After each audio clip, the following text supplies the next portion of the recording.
Друзья, здравствуйте. Мы сегодня в Friends, студии в довольно необычном составе. hi. We have gathered at the studio in a very interesting composition. I'm going to introduce everyone. Sitting next to us on the left is Vladimir Mao, Rector of RANEPA. Next to me is Dmitry Krutov, founder and Director General of Skillbox. My name is Maxim Spiridonov. I'm Justice Dmitry from the field of online education, and sitting to the right is the Rector of the High School of Economics, Yaroslav Kuzminov. As you can see, on the one hand, we've got the representatives of education in its conservative traditional form, and on the other hand, we've got ourselves, young, that have come up with new upstarts in segments which were unanticipated. I'm going to play two roles today. On the one hand, I participate in the discussion. On the other hand, I also perform the functions of a moderator, because Marina Rakova, that used to be Deputy Minister of Education, well, she had some urgent business she had to attend to, and she couldn't participate in our session. I'm first going to direct my question to the two rectors. What is your view of us? If I were in your place, I think I would treat myself with irony on the one hand and with prudence, caution on the other. Well, let me tell you how they treated myself and Mao in the past. I had a friend from the Moscow State University. I think it was quite some time ago. There was a picture, a gift with Mikhail Lomonosov, and on his shoulder there was like a crow, the symbol of the High School of Economics. That was the gift to us. So you can see how they treated us. But right now we are presented and portrayed as the conservative wing of education. Well, I'm not afraid, because you are still very far from research institutions. You are mostly working in the primary sector of education, and it is still quite a long way for you to supplant us. And before that happens, both I and Mao are going to be long dead. Well, we'll see. But from the very beginning, you see, there was no gender balance, as it were. You introduced us by naming me and Mr. Kuzminov by our name and patronym, and you called Dmitry and yourself only by your first name. So why is that? That was a sign of respect. Well, still, let me tell you something.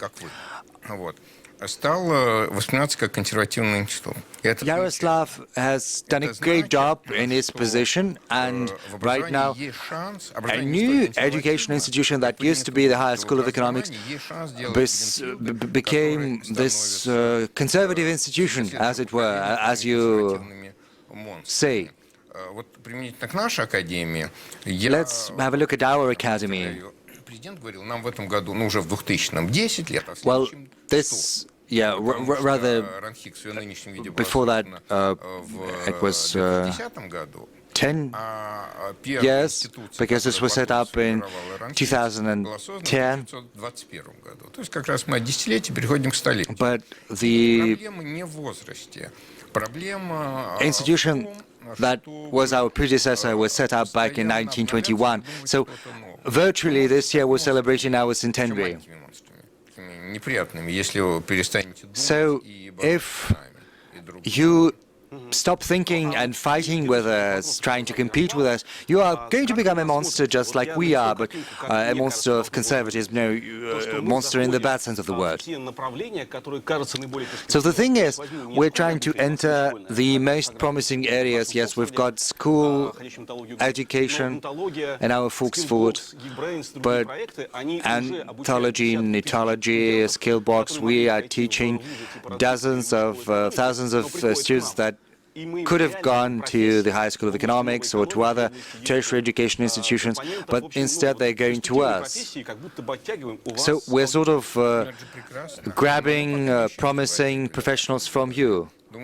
Well, that's very good, I think, but I don't think you are robbing us of our students. We still have a great pool of students. And honestly, I don't want to offend you, but I do not feel much competition on your part so far. Because we've got a very wide field of playing. This is mostly interdisciplinary competition. And as German Gref says, the main rival of a bank is not another bank, but high technology companies. So in the end, you're not going to be competing with us, but with banks that have far bigger starting capital and resources.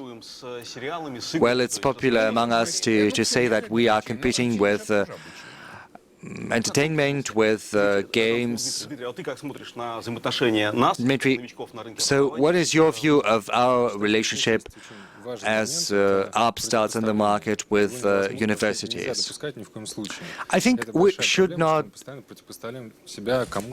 put ourselves in opposition to anyone, and it is our problem. We often say that we're in opposition to this or that, we are rivaling with this or that, but we're simply different. We are only beginning to work with RANEPA. We have launched a bachelor's degree with the High School of Economics. We're working with it too. So the most important thing is that we can enrich the traditional academic institutions, such as universities and institutes. We can offer them our technologies. First and foremost, marketing, commercial technologies. I think this is going to help universities to make some amendments to their syllabi, to their methodologies, to their programs. And in this collaboration, we're going to promote a very important idea, which is the idea of conscious paid education. It's evident that it's normal to pay for your education, but still many of us have grown accustomed to free-of-charge education. And this is something that can move us forward. And the third thing, I think in 3 years or so, we will work together and develop technological educational platforms. We'll think about how these platforms can help both the teacher and the student, how to change the trajectory of education to make this trajectory truly flexible. So far, the system is not flexible enough. It's important for us to learn how to work together with one another and to create sort of a legal field that is going to validate the activities of companies that are working with universities. I think we're sitting at one table right now, and it's important to learn how to work together. We're working with the High School of Economics, and we are working with education institutions, universities too. Yes, I think this opposition mostly only exists in the mind of external spectators, whereas we inside are willing to engage in collaboration. And Yaroslav, what do you think the most promising field looks like? There is marketing, education, and we've made great headway in that regard. Skillbox is doing a great job in that regard too, and other players in this segment, in this field, they're also very far advanced. So in this hypothetical collaboration, what else can you learn from us? Can we offer you? What is valuable in your view? I think as much I can add to what you've just said. There is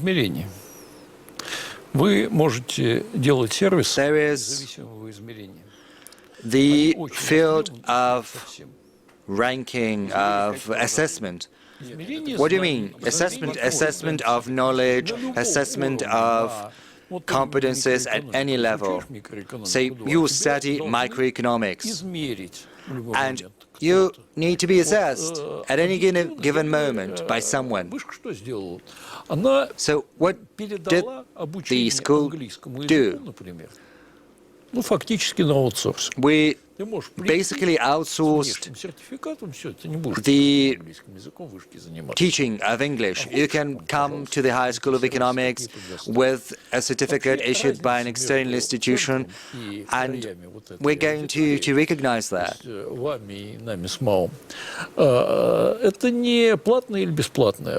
So the main difference between you and us is not whether it is paid education or education that is free of charge, something old or something new. The thing is, you and we represent basically different services. You provide end services. What can be dubbed an education service. It is indeed sold, and people pay them consciously, like a will for Mercedes. It's not like they trust what you offer. They choose what you offer from different options. This is the market principle. But on the market, what exists is long-term relations, long-term services. When you apply to a university or to school, you do it because you have trust in the organization you apply to. You come to an institution that will shape you, and you put your trust in this team. And it doesn't matter what you learned at the faculty at the Moscow State University. You can have one specialization or another. It can be applied mathematics or general physics. It's important that you graduate from a certain institution. A person who graduated from RANEPA has graduated from RANEPA under the Russian president. And it's not just the knowledge or competences, there's also the spirit. And a person who graduated from the High School of Economics is also a certain kind of person. It is a person who managed to overcome one's own weaknesses. If you graduated from the High School of Economics, you have graduated from this institution, and your employer knows that. And it doesn't matter what you learned. Does it mean that all universities are like that? No. There are universities that simply provide you with a diploma and no sense of belonging. Then do not shape you. They only give you a piece of paper, unlike certain institutions like ours. And as far as our opportunities of collaboration are concerned, I think there are many, and I think we can transfer to you half of our courses, like outsource them. Okay, I get that. I'll try to act as a moderator. Yaroslav has said, and I agree with that. There is the reputation, the educational brand, like the brand of RANEPA or the High School of Economics. This is something which is well-renowned and well-respected.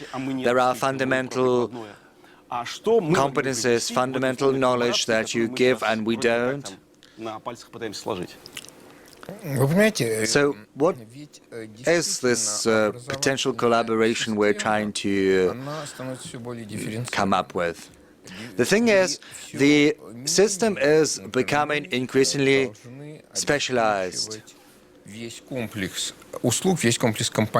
And universities are supposed to provide all elements that are required for education. What was bad about the Volsky car factory? It tried to produce everything, starting from metal to wheels, to rubber, to metal sheets.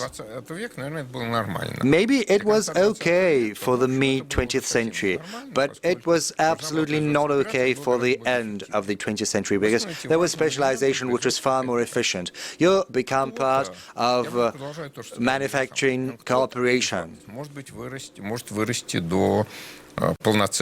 So some of your platforms can rise and grow and become a comprehensive educational institution. A university is not about education, it's about fundamental knowledge, fundamental science, and scholarly research.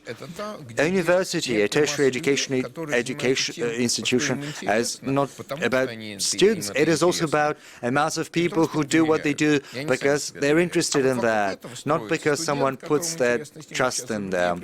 And these are people who are interested in what they're doing, and it is the core of the system that attracts the student. So it's about the environment. Well, some American business schools say that, jokingly of course, that we are a great school. The only thing that doesn't make us entirely happy is the students. Would be okay with those, but it's just part of the joke. So what you provide as online platforms, as educational platforms, applied competences, so your goal is different. Your role is very important, because this lifelong training, lifelong education implies such a process. Sometimes you have to buy just one single function. You don't need the whole car. You need just one spare part, and you buy this spare part. And it's the same with education. Sometimes a little car workshop can become a car factory. Sometimes a car factory goes bankrupt. It's normal. So you are ready for turbulence in education, and you are ready for change. I'd say as follows: I view you as partners, not as competitors, as rivals. No. You just asked whether we are afraid, but you know, for me, you are more of a partner. We have other competitors, formidable ones that can provide same range of services much cheaper. But you know, you are a potential source of our positive transformation, external transformation. Dmitry, you have case studies of how to build collaborations with universities, including those represented here. What would be the optimal scenario currently and in the forthcoming 3 years? I think that it is important to stop counterposing the personal or face-to-face and the remote education, and these collaborations will help sort out who is in charge of what. One of the big problems is that we don't have a clear understanding of the values underlying the education process or a course. Why are we successful? Because we are clear about our values. You will receive a wheel from a Mercedes, and this is something people want. And I'm in agreement with Vladimir.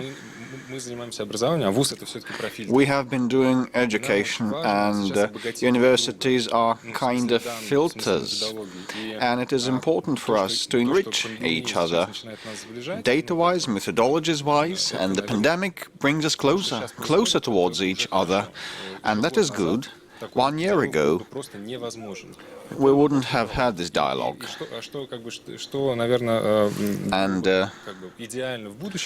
what would be ideal in future?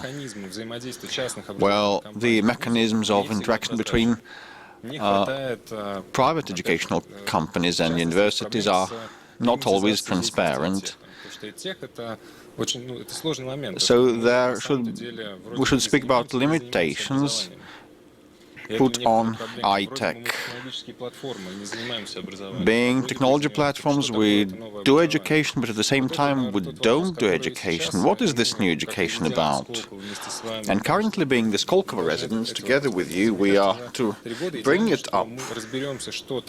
Over the 3 years, I think we should become clear about what the new format of education is and what is blended education. And we probably will sort out the remote bachelor's courses and want to edge closer towards a public awareness that is normal to have this blended format of education. This has already happened, I cannot say so. Well, many people expect the end of the pandemic, wanting to weather that. But will it come back to as it was? I don't think so. You know, we had all those technologies prior to the start of the pandemic. You know, education is a conservative thing. It's extremely conservative, because the DNA of education is passing down the knowledge that had been accumulated before. This is what education is hardwired to do. Maintain and pass down. This is the function of education. Preserve and pass down. And currently,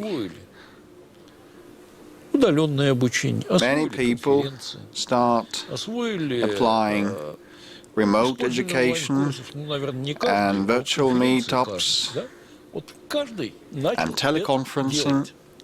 They are engaged in all that. And I think that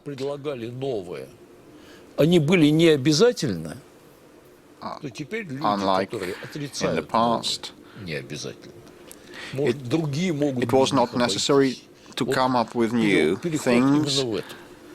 Now you can do without those who cling to the past. Novelty prevails. So, is there a conflict between the online and offline education patterns? Because this is popular talk. Is there any warfare between online and offline courses? Does it have to do with the war, with warfare? Well, schools are obliged to operate online, they have to. There are some public groups that believe that online education is devil incarnate. Well, they have grounds to believe that online school education is a scourge, because school is also about upbringing, not only about educating. And an online school is inferior to a normal one, because there is less chance to socialize. And the potential for upbringing is much lower. The overall process of shaping an adult personality via the micro-society, socializing, which is the main thing. And in the first year, we try to have personal and offline lectures. Also, the protesters against online school education have some grounds to say so, but you know, no one will do that permanently. And there is another point about the role of contemporary teachers, pedagogues. Well, the fact that онлайн-обучения, в этом seen a во многом, collapse не at вина, а school, заслуга, если хотите, and школьных many учителей, которые были parents недостаточно грамотны в этом смысле are и недостаточно готовы к тому, что outrageous стены and класса cross. станут прозрачными, по сути дела. И нужно Well, будет probably this is because инструментарий teachers were онлайн-образования. not ready Владимир, вы как for the думаете, каким должен быть transparent современный classroom наставник, walls. умеющий работать во всех форматах? Онлайн, офлайн? Are they capable enough to work in all the formats, online and offline? You know, there are no universal professionals. Ну, во-первых, I во-вторых, think в-третьих, все гораздо сложнее. that it is much more Вот difficult, школа, родители хотят, like они, schools вот у одних and там, parents. домашние гувернеры, мама, которая дома с ребенком.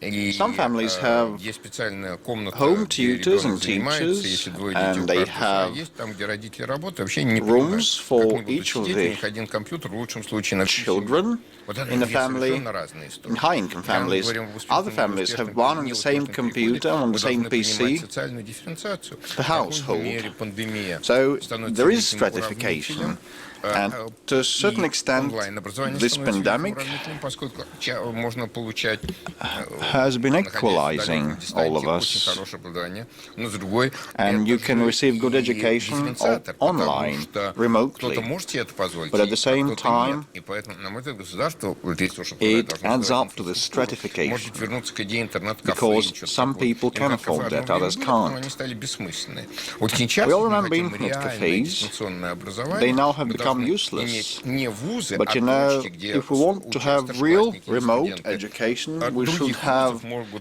дома, outlets как те эти, а and очень дешево spaces или бесплатно where сидеть за children компьютером и заниматься вот may этими занятиями. use Нам нужна computers, инфраструктура PCs for education free of charge or at a very low которая бы price. обслуживала как государственные, так и частные So we вузы, need которая помогала бы to быть в дистанции тем, кому материальные build условия жизни, infrastructure если мы не можем дать тем to help квартиры из нескольких the needy комнат, ones, где бы у каждого была своя providing возможность, them the давайте создадим вот эту enabling инфраструктуру этих conditions. Это одна часть. They may not have А вот, a separate room for each сказать человек, child который and a это separate несет, вот красиво PC должен быть. at Нет, home. вторая часть, это не только And еще what раз. about the Это, знаете, subject нет of дистанции, learning, не the дистанции. person? Есть хорошее образование No, и no, плохое. I'll Как tell есть вузы, you about that a bit которые later. стремятся, и те, которые The first ищут thing to студентов, remember is that чтобы кто-то пришел, there are да, good and точно bad так же educational есть establishments. вуз, который в своей репутации, обычно это Some тот of же the самый, отвечает за universities have дистант, good который, reputation. ну, вот, недостаток This дистанции, is why the remote отсутствие education должной социализации. Но, в patterns, принципе, это не despite не lacking заочка, а есть дистант, который the заочный. socialization Вы сказали, и многие говорят, очное opportunities и is still дистант. good. Очному предстоит заочное. Дистант — это форма образования, We которая have может как had очным, так и заочным. intramural and Вот принципиальная extramural позиция. education in the Мы, past, and now have this крупные distant участники этого education. рынка, не можем себе позволить, And чтобы us, дистанционное образование the стало stakeholders, заочным. major Переход из stakeholders онлайн в дистант — это не переход of, из очного в заочное. educational Вот это, marketers. наш ключевых игроков принципиальная задача была We в этом should году. maintain the good level of education. It should not become extramural. Distant education is not extramural. So, and what is your vision of the state of the art or contemporary teacher or pedagogue? So it is about tutoring, mentoring, it's about data analytics, it's about visualizing content, it's about motivating students. So the role of teachers has changed. So the role of educational professionals should be revisited and reconsidered, and this profession must become trendy again, must become fashionable. We should come back to the point where being a university teacher or a lecturer was a trendy thing. Currently we have ambitious plans and I'll unveil them. We want to have 10,000 new programming teachers in Russia, software developing teachers, and for that only distant education, remote education will not suffice. We need socialization, we need the environment, we need face-to-face contact. So currently the role of очень сильно teachers рефлексируется, но в школе там is, это вынуждено, потому что преподаватели просто не справляются.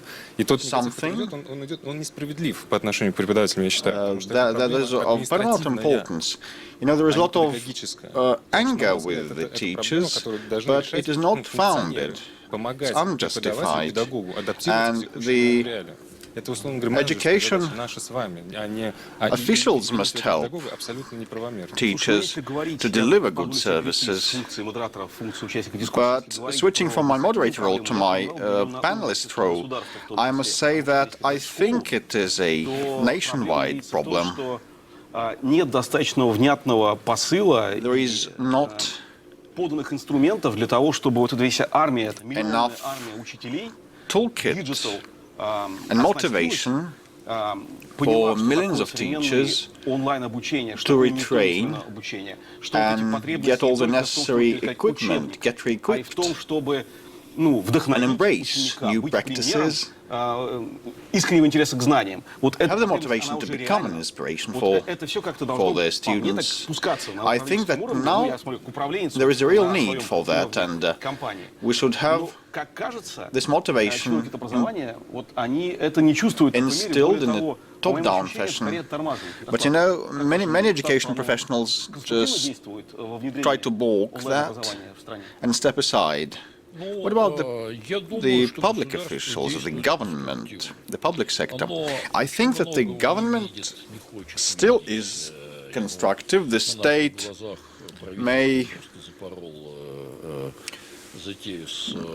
turn a blind eye to many things, like the digital methodology sets and kits initiative that could have helped to resolve a very important issue failed.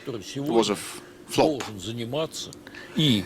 Teachers may be different, but teachers may do creative work as well as routines. Their routines today come to the fore, they prevail, and they don't have neither time nor opportunity for creativity. And these digital systems must help free the time of the teachers for them to become creative. And goal setting is an important thing, is an important function of teachers. And over the past 2 years, we haven't reached any major progress. So the government is short-sighted, the state is short-sighted, it lacks understanding and awareness about obvious things, but the priorities by Chadaev and Kravtsov are correct ones, because they try to tackle the first goal. They will bring internet to each and every school. Otherwise, all our tricks and stunts and ploys about eliminating the routines will not work, because everybody needs internet access now to be able to study, to learn. So in the first 2 years, the government, in the forthcoming 2 years, the state is to walk the final mile and provide internet access in each and every school. Well, yes, the state is now moving in the right direction, okay. The pandemic had a lot of episodes of communication between public officials and common people. I talked with many deputy ministers and top officials, and they were engaged and they were sincere.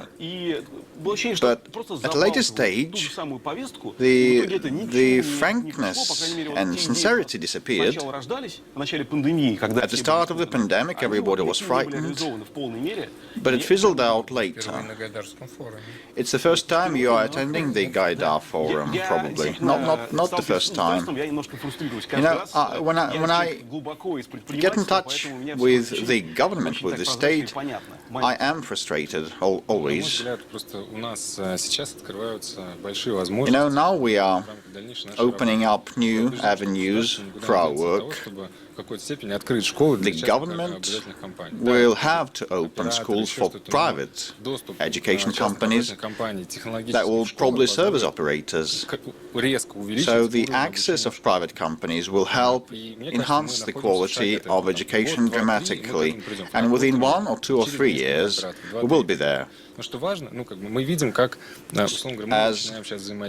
we're now seeing that we start interacting within the academic institutions, and we are to serve as the role model, probably. The state has done a lot to allow us to do our business. At least they're not killing this hand. Yes, you're right. So, thank God we can have this dialogue today, and I hope that this year we will be able to launch 15 programs of interaction with universities in our market. Peers will launch another 20 to 30. A year ago we had 0 programs. But Yaroslav, we are talking not about the state, but about the education officials. They have their own role to play and function to perform. Don't dramatize. But anyway, I may be obsolete in my perceptions, but I may say that the government should not hassle, which is the main thing. And the second thing is to help. Like, fancy that things have changed and parents switched and migrated to online schools. It is the buzz of everybody, and it becomes a widespread practice. And the licenses are issued. Just fancy that. A bylaw, by the by, was issued not long ago, so we still have some headway. We are pressed for time. Let's talk about the education products. Everybody thinking about what education is may say, well, myself being a CEO of an education holding catering to kids and adults alike.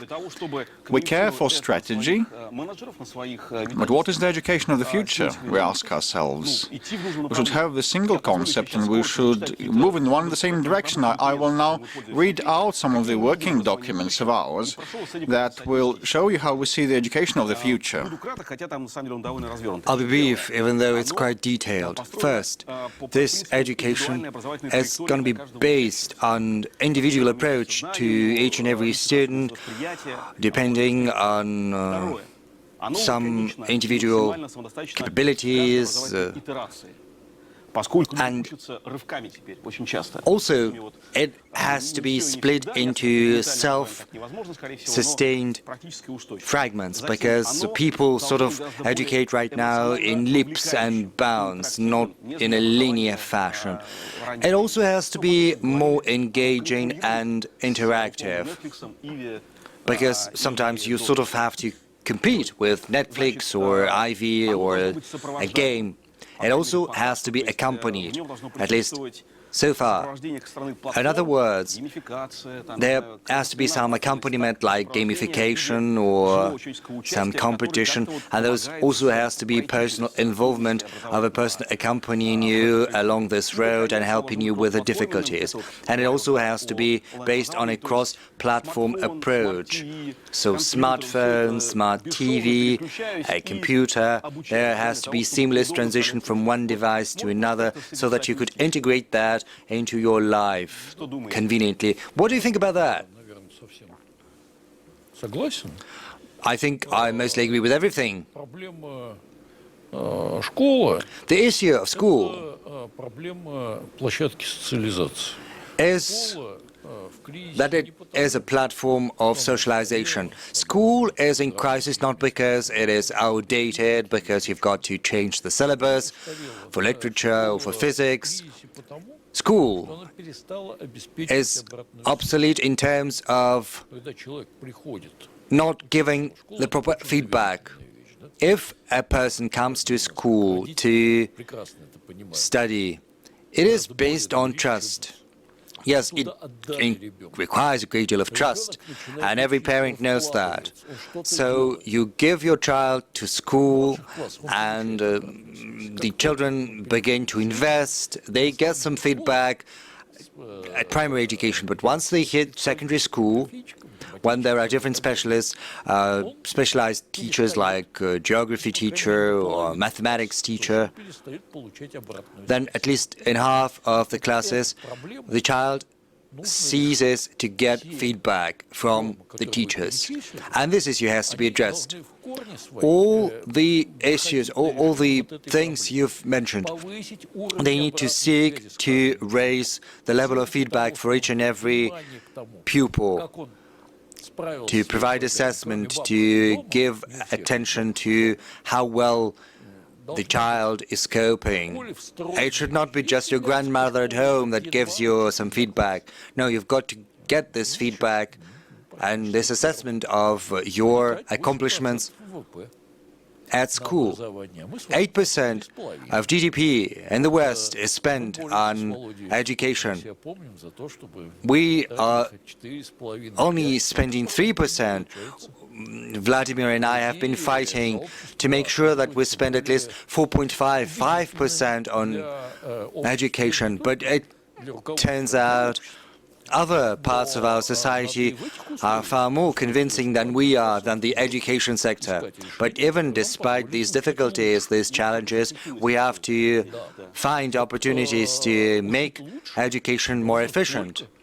And we can only teach better if we provide the teacher at school with a digital assistant, and it'll address a whole host of issues such as multiple trajectories for your education. But so far the basic issue has not been addressed. If your child does not feel that anyone needs him or her at school, if he understands that no one checks his home assignment, that there is no feedback, well, and sometimes the geography teacher doesn't love his or her subject themselves, yes.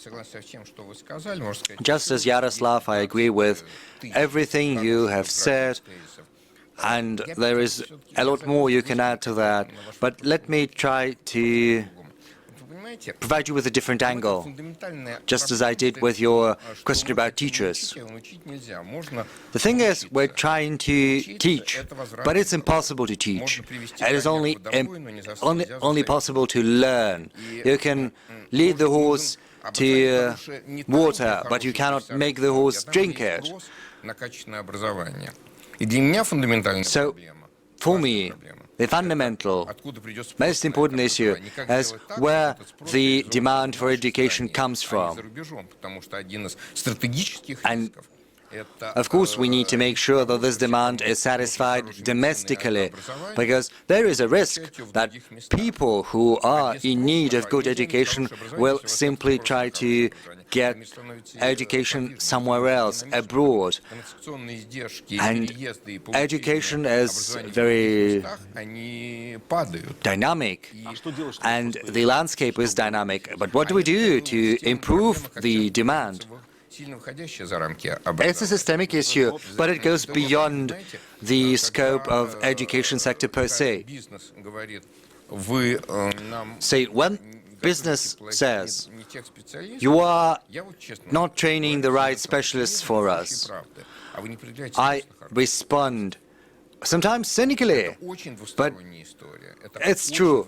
You do not create demand for good specialists. That's what I respond. And unfortunately, that's the case. That's the crux of the matter. How do we make people want to learn? Not make them want to get a diploma, but want to learn truly and genuinely. чтобы люди хотели инвестировать в образование. What do we do to make people want to invest in their education? Because education is investment. They need to see some return. That's a social issue. It is far more complex and complicated. Unfortunately, we have to be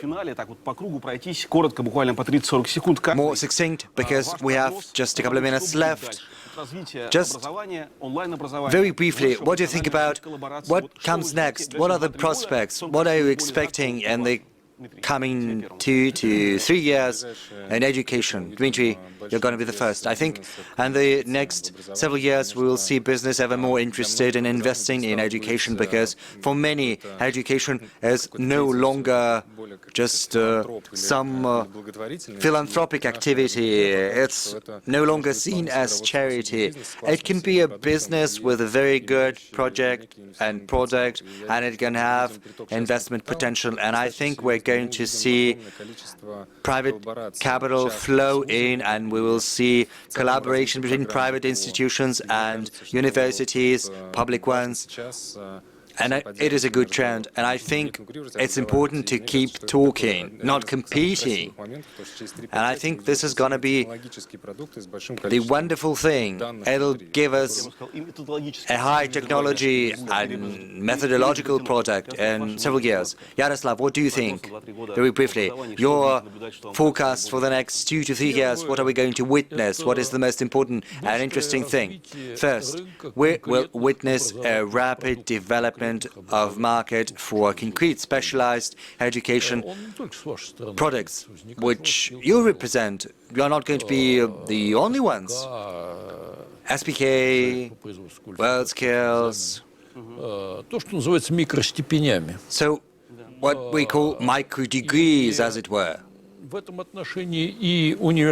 And in that sense, both universities and schools with a certain lag